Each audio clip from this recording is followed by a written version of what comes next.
João capítulo 5, verso 5, diz assim, é uma história que a gente conhece, é uma história acontecida no tanque de Betesda. E diz assim o texto, um dos que estavam ali era paralítico, fazia 38 anos. Quantos anos? Quantos anos? 38 anos. 38 anos é um bom tempo. Quando o viu deitado e soube que ele vivia naquele estado durante tanto tempo, esse aqui era Jesus. Jesus, sabendo que aquele rapaz estava naquele estado, prostrado, paralítico, imóvel, durante tanto tempo, Jesus lhe perguntou: você quer ser curado? Disse o paralítico, verso 7, Senhor, não tenho ninguém que me ajude a entrar no tanque quando a água é agitada. Enquanto estou tentando entrar, outro chega antes de mim. Então Jesus lhe disse: levanta-te, pega a tua cama e anda. Verso 9, imediatamente o homem ficou curado, pegou a sua maca e começou a andar. Até aí somente. É muito interessante esse texto. Esse texto é um texto maravilhoso da palavra de Deus, aonde Jesus, ele se achega num lugar em Israel, havia ali um tanque, aonde doentes, acamados, paralíticos, pessoas que possuíam uma enfermidade, ficavam. Imagina que local tenebroso devia ser aquele, um local talvez que produzia mau cheiro, um local talvez triste, um local angustiante. Era esse lugar que Jesus se achega, chamado tanque de Betesda.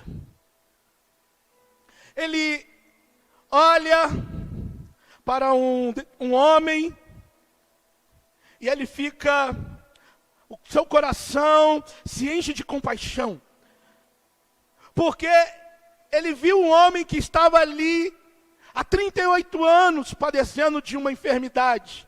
Primeira coisa que eu aprendo é que Jesus, ele se compadece com o meu estado e com o seu. Eu não sei se você acredita, mas existe uma compaixão de Jesus para mim e para você. Existe um tocar de Deus para mim e para você. Existe um desatar de Deus para mim e para você. Eu não sei se você está aqui nesta noite, mas as misericórdias do Senhor, elas se renovam a cada manhã. Esperança. Esperança que o amanhã será melhor do que hoje. Pastor, mas hoje está tão difícil. Deixa eu continuar o sermão, o texto, que você vai compreender algo muito poderoso. Muito poderoso.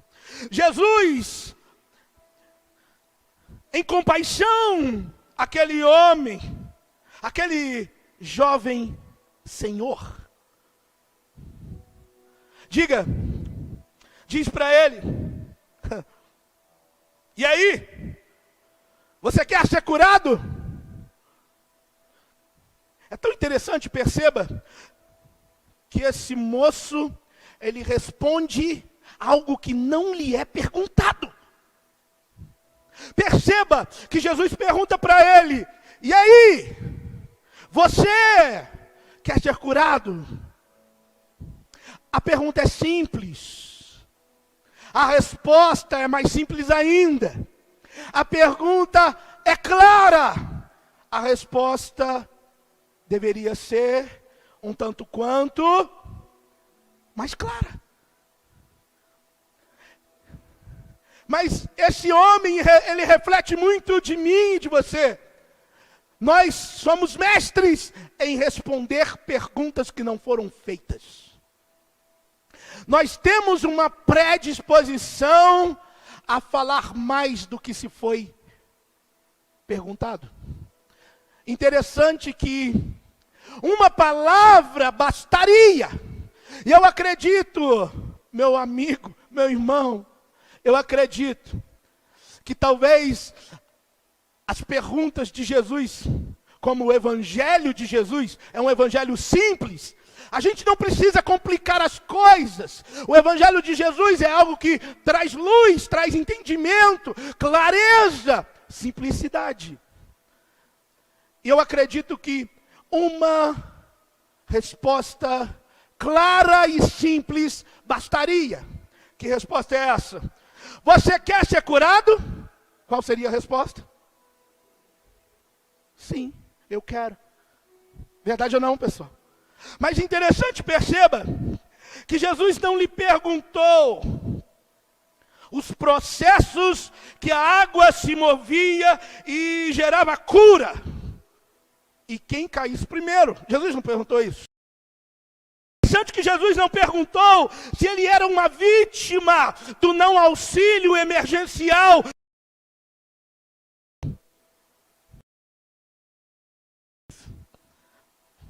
A pergunta de Jesus foi clara. Você quer ser curado? A pergunta de Jesus para nós aqui nessa noite hoje é clara. E aí? E aí? Filho! Você quer ser curado? Existem níveis, processos que precisamos ser curados ao longo do caminho na nossa caminhada na terra. Sejam problemas de cunhos naturais, enfermidades naturais, sejam emocionais, sejam financeiras, sejam nos relacionamentos. E eu não sei qual nível de cura você precisa. Hoje o vírus que é mais instalado na mente das pessoas, certamente não é a Covid-19. É o vírus do medo. É o vírus da desesperança. É o vírus do pânico. É o vírus do agora eu não sei para onde ir. Mas eu quero te dar uma boa notícia nessa noite. Que o caminho, meu Deus do céu, Jesus, o caminho, a verdade, a vida, Ele está aqui nessa noite. Aleluia, aleluia, o caminho, Ele está aqui neste lugar. E talvez pergunta para você e para mim, e aí? Quer ser curado? Por favor, meu irmão, minha irmã, não diga, Senhor, o Senhor não sabe como é que é lá na minha casa. Senhor, o Senhor não sabe como é que agora está lá no trabalho. Senhor, o Senhor não sabe o que essa pandemia fez. Deixa eu te falar, Ele sabe todas as coisas, mas a resposta é simples, só depende de você. Eu já sinto pessoas sendo curadas aqui nessa noite. Eu não sei se Jesus, eu sinto que tem pessoas que estão compreendendo essa mensagem dizendo, hoje eu saio daqui diferente. Hoje eu saio daqui acreditando com a esperança no Senhor. Pastor, esse texto, quando eu leio, eu acho um absurdo. Na hora que eu estava lendo, durante alguns minutos, eu achei um grande desafio. Pastor, por quê? Porque Jesus, Ele olha para um paralítico, um homem que estava ali há 38 anos. Não era 38 dias, não era 38 horas, não era 38 meses, era 38 anos. Ele olha para esse homem que está no lugar da enfermidade e pergunta, você quer ser curado? Aparentemente parece uma pergunta muito óbvia.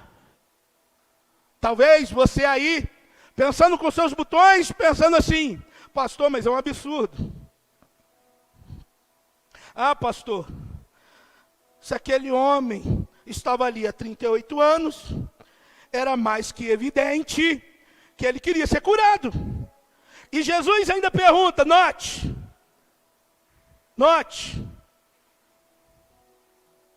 e aí, você quer ser curado? Mas certamente, essa pergunta de Jesus, não é porque ele não sabia, é porque ele queria construir fé, esperança no coração desse homem. Pastor, por que disso? Porque tem gente que está prostrado, mas não sabe que quer sair da prostração. Meu Deus, isso é muito forte. O que você está querendo dizer? Hoje, na hora que eu cheguei aqui na igreja, quando nós entramos, volta das 10:45, estava um cheiro forte, porque realizamos uma obra num local aqui, e passamos um verniz. E quando entramos, nós sentimos o cheiro. Mas ao continuar no mesmo ambiente, nós nos acostumamos e já não sentimos mais o cheiro. Ou seja, até mesmo situações ruins, cheiros ruins, até mesmo locais ruins, a gente acostuma. Quem está me entendendo, pessoal? Eu estou querendo dizer que até mesmo a vida ruim que se vive, se acostuma.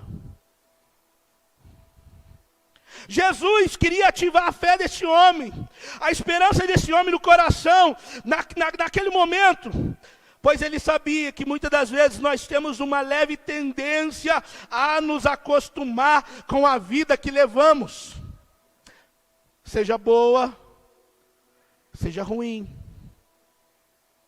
Talvez a pergunta para ele não soou tão absurda assim. Por quê? Porque eu já estava há 38 anos vivendo desse jeito. Toda hora que cai, que o anjo move as águas do tanque, vem um na minha frente e cai. Eu já estou acostumado a viver assim. Ó, vida cruel. Talvez hoje Deus te trouxe aqui, talvez você que está ouvindo essa mensagem, o Senhor quer criar em você uma revolta tão grande de você falar assim: basta! Eu não quero mais viver assim. Ao invés de ficar se vitimizando por não ter o que queria ter, deixa de lutar para se ter aquilo que não tem. Porém, Jesus, após aquela pergunta, Jesus não levou nem em consideração aquele tanto de coisa que ele falou. Ah, mas sabe, mas não tem quem me joga, mas não sei o que, bababá. Jesus, ele é tão maravilhoso que tem coisas que nós falamos que ele não leva nem em conta. Fala com esse irmão bonito que está perto de você, fala assim: graças a Deus, Jesus não ouve tudo que você fala. Fala assim, irmão, você que recebeu essa palavra dele, ouve sim, Jesus ouve tudo, mas nem tudo ele leva em consideração. Glória a Deus. Sabe por quê? Porque Jesus, quando injetou fé naquele coração, esperança naquele coração, aconteceu algo. Ele não precisou justificar o não movimento do tanque. Ele não precisou justificar o não mover das águas. Porque no dia que o tanque se encontrou com a fonte da vida, aquele dia deve ter sido um dia épico. O dia que a fonte da vida encontrou com a água que se move de vez em quando. Eu quero dizer que esse Jesus, ele é a fonte da vida. Você não precisa mais de um tanque, você não precisa mais de uma água de vez em quando, porque ele está aqui nessa noite. Ele é a fonte da vida. Aleluia. Pare de esperar humano. Acredite no auxílio divino. Eu quero falar isso para você, meu irmão. Como que eu estou aquecido aqui nessa noite. Eu quero te falar, pare de se apoiar no auxílio meramente humano, no auxílio do outro, e comece a contar com o auxílio do céu. Como que eu queria que você se empolgasse com isso. Como que eu queria que você se empolgasse com isso. Que o teu auxílio, ele não é dessa terra. Como que eu queria que você se encorajasse e se expressasse, dizendo, ainda bem que o meu Redentor, ele vive e por fim ele se levantará ao meu favor. Como que eu queria que você se encorajasse, que a perspectiva sua é uma perspectiva do alto e não de baixo. A perspectiva que Deus tem para mim e para você é do céu para a terra, não da terra para o céu. Por isso que certa vez o salmista diz, elevo meus olhos para os montes, de onde me virá o socorro. O meu socorro vem do Senhor, que fez os céus e a terra. Ou seja, o meu socorro vai vir de cima, o meu socorro vai vir do alto, o meu socorro vai vir do céu. Eu conto com a ajuda divina. Aleluia. Aleluia. Aleluia. Aleluia. Aleluia. Aleluia. Aleluia. É isso que nos diferencia dos ímpios nessa terra. É isso que nos diferencia daqueles que até creem num Deus que tem olho, mas não vê. O que nos diferencia é que o nosso tem olho e vê, tem boca e fala, tem ouvido e ouve, tem abraço e abraça, tem, meu Deus do céu, o nosso Deus é o Deus de toda a terra. Você não entendeu? A tua ajuda, o teu auxílio, ele é do alto. Não se desespere. Não se desespere. Continuando lendo o texto, eu fui falando, Senhor, ministra mais. E o Senhor me levou, lá em Lucas, no capítulo 22, uma história emblemática. No versículo 50, a história de Malco, aquele auxiliar do sacerdote. O texto, ele diz assim, e um deles, Lucas 22, 50, feriu o servo do sumo sacerdote, decepando-lhe a orelha direita. Verso 51, Jesus, porém, respondeu, basta. Meu irmão, existe um momento na nossa vida que a gente precisa dar um basta. Não, olha aqui, querido. Existe um momento que a gente precisa dar um basta. O que você precisa dar um basta? Existem momentos na nossa caminhada que a gente precisa dar um basta. Não dá para viver desse jeito. É falar com o Senhor, Senhor, não, não, não. O próprio Jesus disse, basta. Por quê? Veio um irmão chamado Pedro e decepa a orelha do auxiliar, do servo do sumo sacerdote. Olha que interessante, pastor, onde está escrito que foi Pedro? Está lá em João, no capítulo. Pedro, que trazia consigo e feriu o servo do sumo sacerdote, decepando-lhe a orelha direita. Como é que era o nome desse servo? Chamado Malco. O interessante é que eu vejo nessa história uma história de resgate de esperança. Resgate de esperança, porque Malco era um homem que servia o sacerdote. Porém, não era somente isso. Não era somente isso. A história paralela, o historiador conta que Malco era alguém que tinha um sonho muito grande de um dia fazer parte da mesa ali dos sacerdotes. A história conta que Malco tinha um desejo no coração de ser um dia, talvez, um sacerdote, como aqueles que ele servia. Ele havia estudado, ele havia se preparado, ele havia se capacitado. Eu acredito que Malco, ele pensava assim, vai ter um dia que eles vão deixar eu falar um pouco com eles, de uma compreensão que eu tenho acerca da Torá. Vai ter um dia que eu vou me sentar na mesa com eles e vamos conversar acerca das coisas do reino de Deus.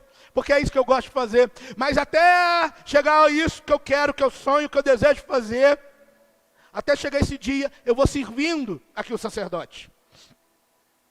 E nesse dia, acontece algo terrível. Diga comigo assim, terrível. Terrível. Pastor, por quê? Porque Pedro pega a sua espada e corta, decepa a orelha de Malco. Pastor, e daí? E daí que para ser sacerdote, para fazer parte das coisas do templo, não podia ter nenhum defeito físico. Ou seja, não poderia não ter orelha. Eu acredito que a dor de Malco não foi somente a dor de ter perdido a orelha, mas foi a dor de ter perdido o sonho. De ter olhado e falado, estudei. Eu caminhei com o sacerdote, mas agora eu estou sem orelha, então nunca mais eu vou poder voltar a sonhar. Porém, Jesus disse, basta.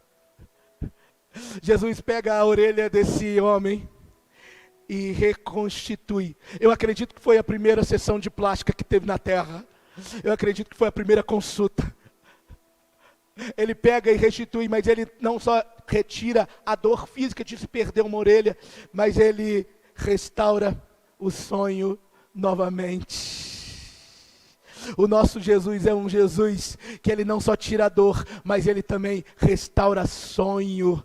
Eu estou querendo dizer para alguém aqui nessa noite, para alguém que está acompanhando a gente por esse canal, talvez a dor está tão grande, eu quero te dizer que Jesus não somente tira a dor, mas ele acrescenta também um bom futuro para você. Jesus, ele acrescenta um bom futuro para a tua casa. Será que tem alguém para receber essa palavra aqui nessa noite?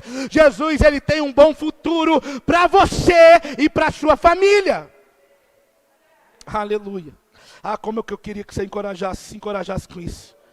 Meu Deus, Malco vê todo o sonho indo por água abaixo. Quem aqui, queridos, não precisa se manifestar, mas quem aqui durante, talvez essa pandemia, que já tem mais de um ano, que se instalou no mundo, viu talvez o sonho indo por água abaixo? Quantos sonhos, dores, perdas. Malco perde a orelha. O que você tem perdido? Malco perde a orelha. O que você tem perdido? Jesus, ele dá um basta e diz, Pedro,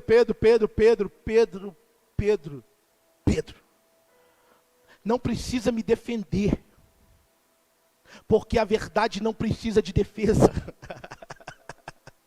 Pedro, você acha que se eu não clamasse ao Pai, Ele não me mandaria pelo menos 2, 3, 5, 10 legiões de anjos para me salvar? Pedro, quem vive pela espada, morre pela espada. Pedro, o meu negócio não é matar, o meu negócio não é decepar, o meu negócio é curar. Aleluia, esse Jesus é maravilhoso. O meu negócio é curar. O meu negócio é trazer a esperança novamente. Eu não sei se você acredita, mas se prepare para nós vivermos um tempo maravilhoso, onde o Senhor irá se manifestar como nunca se manifestou no meio da nossa igreja. Se prepare, eu não sei se você fala em línguas, mas você vai falar. Se prepare que você, eu já sinto no meu coração um fogo pegando em nós, e aquele fogo é tão poderoso, quente. Ai, que a gente não vai conseguir ficar quieto e vamos começar. Aleluia, aleluia. Aí você vai ouvir um irmão lá atrás dizendo, glória a Deus, glória a Deus. Você vai ver, seja o nome do Senhor. Você vai ver no outro ali, você não vai entender nada. Porque existe uma porção. Uou! Existe uma porção nova sendo preparada para mim e para você. Eu não sei se você pode começar a profeticamente, sinta o cheiro das águas.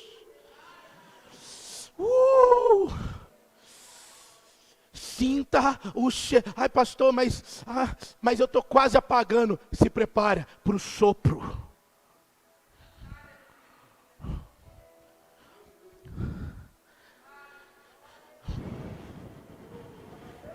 Se prepare. Se prepare. Se prepare para ser pego por dentro. Ai, pastor, mas e a pandemia e não sei o quê, e não sei o que. Querido, deixa eu te falar. Essa pandemia é muito triste, muito triste. Mas é só um sinal. É apenas mais um sinal que Jesus está voltando. Olhe nessa perspectiva. Olhe nessa perspectiva. É só mais um sinal que o Rei está voltando. Meu Deus, meu irmão, se dessa palavra ela não te injetar esperança, pelo menos guarde só isso. O Rei está voltando. Se essa palavra não te encoraja, se essa palavra não te enche de fé, de expectativa, lembre-se, o Rei está voltando.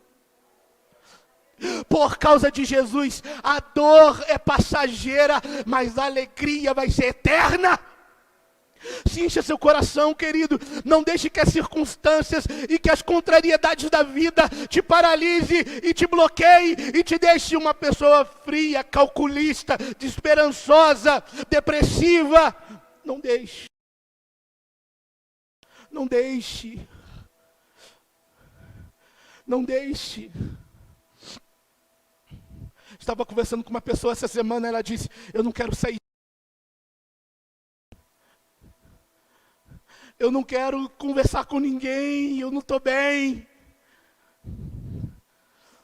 E ao conversar com ela um pouco sobre Jesus, essa pessoa disse, pastor, eu não precisei falar nada, eu não falei nada. Eu só falei acerca das coisas de Jesus, acerca do nome de Jesus. E essa pessoa falou, pastor, eu acho que eu estou, isso daí meio que caminhando para a depressão, pastor. Eu falei assim, então se você já sabe, existe um antídoto para a depressão, existe um remédio para o coração ferido, para o ferido de alma, existe um remédio, e esse remédio é Jesus. Ele é o Senhor, Ele é o Senhor, a sua verdade vai para sempre reinar. Terra e céu, glorifica o teu santo nome, porque Ele é exaltado. Meu irmão, eu quero te encorajar a essa semana ser voz profética de esperança para a vida de alguém. Existem pessoas morrendo do seu lado. Existem pessoas sofrendo perto de você, e você fechado em si mesmo, tendo um rio de vida correndo em você. Deus não te chamou para ser barragem, Deus não te chamou para ser caixa d'água, Deus não te chamou para ser represa, Deus te chamou para fluir o rio dele sobre as pessoas. Foi para isso que Deus te chamou. Não foi. Como é que está difícil? Cala-se. Não foi para isso que Deus te chamou. Ainda que a figueira não floresça, ainda que a videira não dê o seu fruto, ainda que o produto da oliveira minta, eu todavia me alegrarei e me exultarei no Senhor, o Deus da minha salvação. Não importa, não importa, não importa. Eu vou continuar acreditando. Não importa se a mídia comprada vai ficar me vendendo um pacote de desilusões. Não importa se o cenário é contrário. Não importa. O final da história já foi escrito.